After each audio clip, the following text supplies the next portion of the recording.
لەسەر بەڕێوەچوونی هەڵبژاردننی شارەوانەکانی هۆڵەندا و بەشداری و دەنگی کوردانی دیاسپۆرا من میوانێکم هەیە چنوور زاگرۆز کە ئەو کاندیدی ئەنجومەنی شارەوانی ئایندهۆڤنە لە هۆڵەندا. چنوورخان ئەم کاتت باش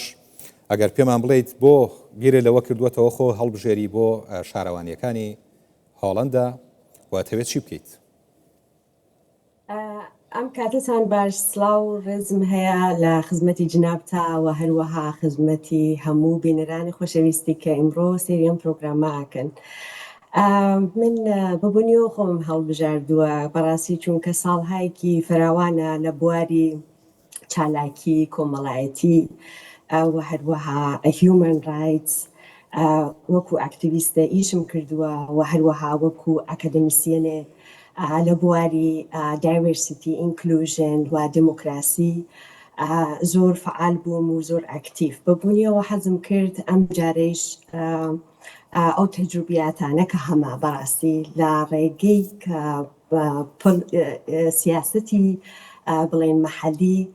بە ئیجرایدا بنێم و بتوانم ڕۆڵێکی باشتر و سەرنجڕاکێشتر لەم بوارانە لە ناو شارەکەمە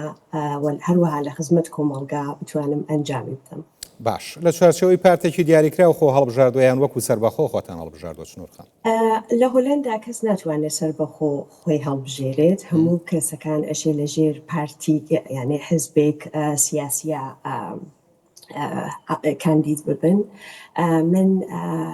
کاندیدای حزبی خرونلینکس PPDA حزبی سوسیال دموکراتی هۆلەندا لەوێ خۆم هەڵبژاردووە و ڕقەمی ژمارەی 31 ئەم لیستەمە لە شاری ئایندهۆڤن. باشە، لە چوارچەوەی بەرنامەی ئەو پارتەیە ئەتوانی چی بۆ کوردانی دانیشتووی ئەو شارەوانی خۆت بکەیت؟ بەڕاستی من پلانهایەکی زۆرم هەیە بەهۆی ئەوەی کە وتم کە لە بواری کۆمەڵایەتیە زۆر چالاک بووم و هەروەها وەکو ئاکادمیسیەنێ ئێمە ئەتوانین بەڕاستی پلانهایەکی باشتر بێژگلەوەی کە هەموو کاتێ حەزم کردووە بەڕاستی پردێک پەیوەندیدار لە بین کۆمەڵگای کوردی و کۆمەڵگای هۆلەندیا دروست بکەم و ئەم پردە بۆ کۆچبەران بێ، بەڵام بە تایبەتی ئەوەی کە بۆ کۆمەڵگای کوردی بێ بەڕاستی هەم من و هەم کۆمەڵگای کوردی ئەتوانێت سوودی لێ وەربگرێ. ئێمە توانین پلانهایەکی باشمان بێت بۆ ئەوەی کە زمان دایکی بتوانین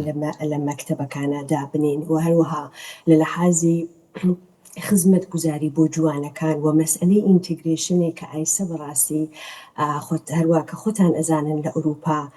بە نوعێ شکستی هێناوە و هەروەها هۆلەندیش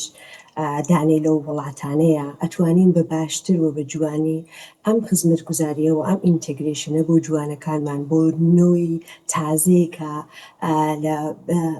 لەم کاتا خەریکن ئەژین باشتر بتوانین ئەجرایکەین بۆیان.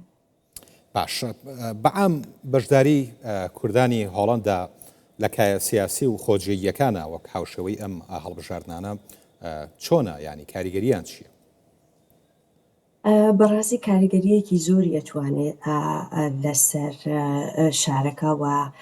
بڵێن سیاسەتی مەحەلی بێ، چونکە لە هۆڵەندا بەهۆی ئەوەی کە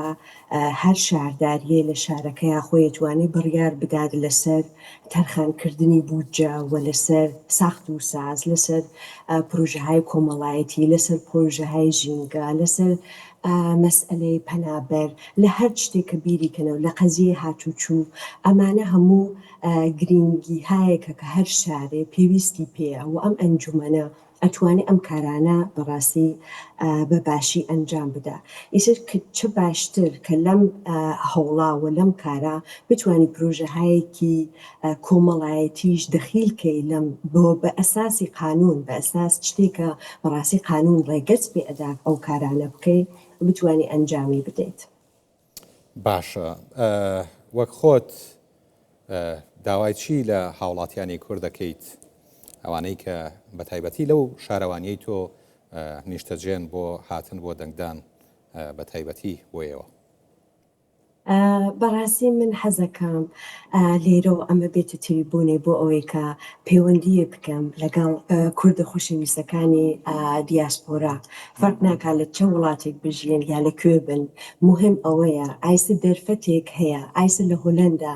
زۆرتر لە 14 کەس هاوڵاتی کورد خۆیان کاندید کردووە فەرق ناکات لە حزبی چەپ یا ڕاست مهم ئەوەیە ئەم کەسانە کوردن و قرارە لە ناو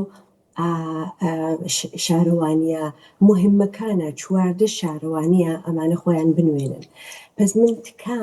تکام هەیە لە هەموو کوردێک ئەمە وەکو دەرفەتێ ببینن کە ڕنگ و دەنگی خۆیان بەهێزتر و باشتر بتوانن لە شارەوانیەکانە بناسێنن و بە دەنگدان بەم ئەزیزانە ئەم کارە بکەن من خۆم لە شاری ئاینتۆڤن ئەژیم ژمارە سیڤیەکەم حەزەکەم لە خزمەتتانە بم و حەزەکەم ڕۆژی 18 مانگ هەموو کوردە خۆشەویستەکان بەڕاستی لە پێ سنووقە ڕێیەکان و دەنگدانەکانە ببن ئێمە بەیەکەوە ئەتوانین ئێمە بە هاوکاری یەکتر ئەتوانین بەڕاستی ڕنگ و دەنگی کورد بەهێزتر بکەین باشە چنوورخان بە هیوای سەرکەوتن بۆ ئێوە و هەر کوردێکی دیکە لە چوارچەوەی ئەم هەڵبژاردنە خۆی هەڵبژاردووە چنوور زاگرۆس کاندیدی ئەنجومەنی شارەوانی